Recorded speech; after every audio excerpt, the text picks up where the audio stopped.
Ons het vandag die voorreg om met Joanne Jowell te praat, skrywer van I Am Ella. En wat 'n ongelooflike boek. As jy hom eers begin lees, wil jy neersit nie. Daar's oomblikke wat jy huil, daar's oomblikke wat jy lag. Jy gaan deur elke emosie moontlik. Good morning, Joanne. Good morning, Jennifer.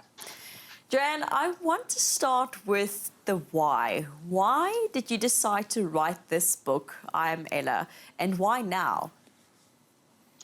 Yeah, both very, very good questions. It actually came to me through Ella's daughter, Evelyn, who wanted to record her mom's stories, both from the past and from the present, and her infectious personality, really for her kids and grandkids, not really for the purposes of a published book.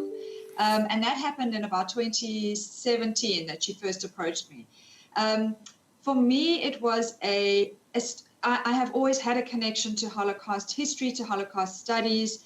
I am Jewish and I have obviously that familial connection, but it's more than that, it's broader than that. And I did feel that it was something that I wanted to explore because of my own personal interest, because of my communal interest, because of my interest as a human being. And for the fact that this is, the Second World War is still in living memory. The lessons of the Holocaust are still being learned.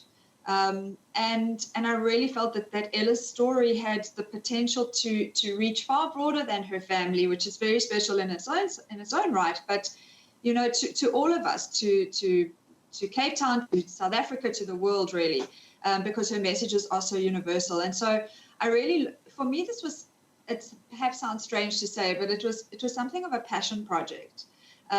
Because of the subject, which I feel is so important, I feel I have an obligation to help preserve the memory of the lives that were lost and also help us learn the lessons. And because of Ella herself, because she is just such a force, and I wanted the world to be able to feel like they had met her, that they had the privilege of meeting a survivor of the Holocaust and got to know her. Which I think you will feel once you've read this book. And so it happened over the last few years. We did the interviews initially. I think the answer to the question of why now is probably something to do with readiness. It's always to do with readiness. In every subject that I've tackled, the protagonists need to be ready to tell their story with the world and share it. For Holocaust survivors, it's very common that they were silent for many, many years, did not speak about their trauma and their pain for many years after the war, for various reasons, which we do explore a bit in the book. Ella was similar. She spoke always to her family, always told them what had happened to her, but not really to the big wide world. Until into her 70s, until she had moved to Cape Town, from Johannesburg, from Brakpan, where she lived, until her husband had passed away. And then she started kind of taking a public platform and speaking about her experience and sharing her life lessons. And then it kind of naturally evolved into her 80s. And by the time we came down to sitting down for the book, she was 96. She is now 101. My goodness. Joanne, you refer to the fact that these stories, these horrifying stories need to be retold. They need to reach the ears of everyone that's there to listen, to be aware and to always be cautious of things like this never, ever, ever happening again. Do you feel there is a tendency nowadays to forget about the suffering, to forget about, it's old people stuff. They struggled then. It's not the same now. Do you think there's a tendency of that in South Africa specifically? Absolutely. I think in South Africa, we are in ourselves a traumatized nation. Yes. And we have our own very present and very real and very recent trauma to deal with.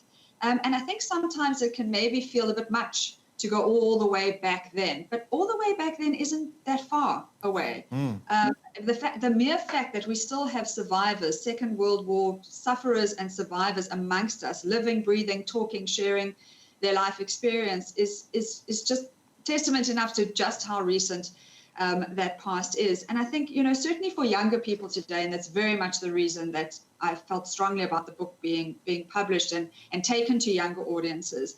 The world that they live in is so now. It is so instant gratification. It is so modern that history is black and white, literally, or sepia tones. They don't see it in full living technicolor. And I think for them to have the experience of meeting a survivor, whether it's on paper, literally in a book and reading about her, or physically actually having the possibility of meeting her in the flesh, is such a privilege. And when people meet Ella, and I think hopefully you'll feel the same having read the book, when you've met her or feel that you've met her, that history feels very recent, and you can finally understand its power, its impact, its importance. I had the immense honor, really, of visiting the camps, the concentration camps and the death camps in Poland some years ago, before I started working with Ella, and we traveled with a survivor. And simply that experience of being in that place,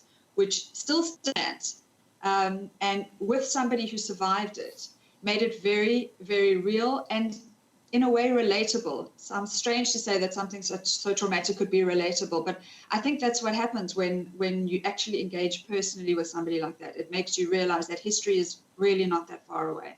No, not only is it not far away, we are shaped by what we go through. We are shaped by history, and so we can't just focus on just the now. Joanne, I have so many questions. When you read this book and Ella speaks about, the ghetto and the 3 different concentration camps that she was in, there were so many things that stood out. But I want to know from you if there's a story that you think that stood out. But all of that will happen after our short little break. Bly gerus inskakel, net hierna gaan ons voort. Welkom terug. Ons gaan voort met ons gesprek saam met Joanne Jowell, skrywer van die boek I Am Ella.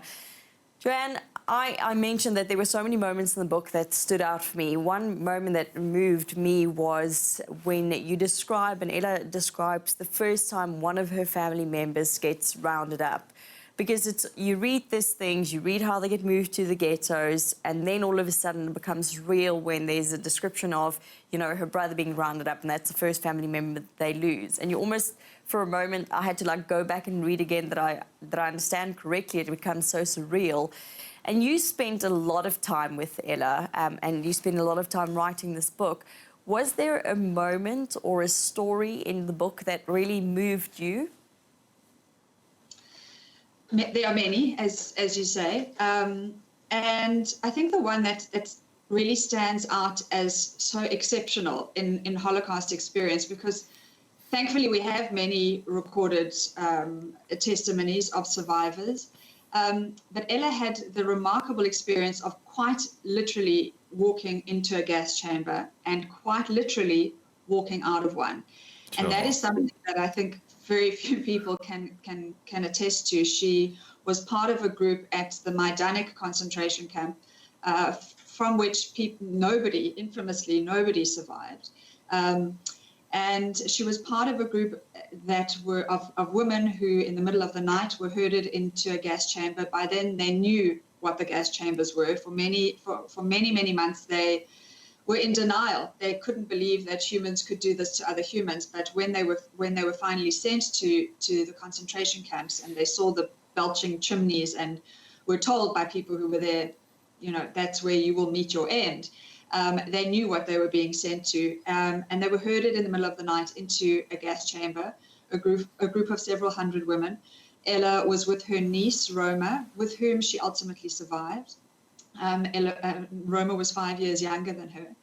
And the doors of the gas chamber clanged closed, and they were there in the dark and the cold, with hundreds of other women screaming and crying and clawing at the walls, praying and coming to terms with their imminent end. And Ella describes how she holds on to her niece and says to her, "Don't be afraid. I don't think it will take very long. And soon we'll join our loved ones, and we'll join the others who have been taken from us." And then, in a shocking and grateful twist of fate, the SS officer threw open the door, shouted that you will not be gassed tonight, and subsequently left. And they remained in that gas chamber for the remainder of the night, sitting on the floor, reaching up for the tiny little bit of air that was coming in from the outside, from a small window that they'd been allowed to open. And in the morning, they were herded out of the gas chamber onto the trains, which then took them to Auschwitz concentration camp. And in their place, they saw a larger group of women being herded into the gas chamber, and they were the ones who were ultimately gassed. And what they discovered afterwards is, as the Nazis were notorious for meticulous record keeping and being very, very fastidious, the number of women in Ella's group was incorrect, and the Nazis had realized that they intended to gas several hundred more women and not Ella's group of 500 or so. And so they moved them out and another group of women and children in. And so that incredibly chilling experience of literally walking free of a gas chamber, just, I'm sure when you read the book, your jaw drops. You simply cannot believe that this happened. Surviving this horror, Ella Blumenthal made a life for herself in South Africa eventually, and her family, and she recovered, if you can say that, and made a beautiful life, and a positive, optimistic life. The strength of the woman, the strength of a survivor standing up from something like this and taking the world head on is remarkable. She's a remarkable woman. She is. There's no better word for her. I think she always was. She was a remarkable young person. She was 19 when the war started, and so always a schemer, always an organizer, always really finding a way around and through things. I think that she had elements of her personality, which of course helped her to survive and overcome. But many people were strong in mind and character who did not survive. So of course, there's a huge amount of luck. But what she then did with her guts and her gumption is she went on to build a very, very productive and fulfilling life, a full family, from whom she hid nothing but gave everything. And she really raised them on a diet of unconditional love and support and honesty, and with always a little bit of mischief and always a little bit of naughtiness. Not a huge lover of rules. Perhaps that helped as well. Very much streetwise and street smart. Her family will say that she's not necessarily book smart, but she's very, very street smart. And I find her book smart too. And I think that she has this really infectious and innate positivity to her character and her personality, which obviously stood her in really good stead during the war years, but through the remainder of her life until today. She has such immense gratitude for being here, for being alive. She famously sleeps with the curtains open. She won't close them. She wants to see the sun rise every single day. She wants to show her gratitude for the fact that she sees the sun rise. And she has very, very deep faith. She came from a religious family, and amazingly, she never lost that faith. Not once, not ever. In itself, pretty remarkable. And she finds it quite hard to explain that, because it would be entirely understandable if one would lose their faith going through such a thing. But she never did. Neither did she force it on her children, as it were. She allowed them to forge their own paths, and she retains those incredible relationships until today, right down to her youngest great-grandchild. She knows the detail and of every single one of their lives, no matter where they are in the world. And she feels that way about all people, quite frankly. This is how people feel when they meet her, is that she is just so delighted to be in the company of people. She really gets energy from others. And it's a pure joy to be with Ella. And as we were chatting earlier before we started filming, one does laugh more than one cries when you're with her, because the bulk of her life has been about building, about thriving, about finding joy and gratitude. Wow. Joanne, thank you very much for helping Ella tell her story. I think in a time where we so easily say, take up arms, without realizing what it is that we're saying, how we influence people's lives, how they need to survive and build.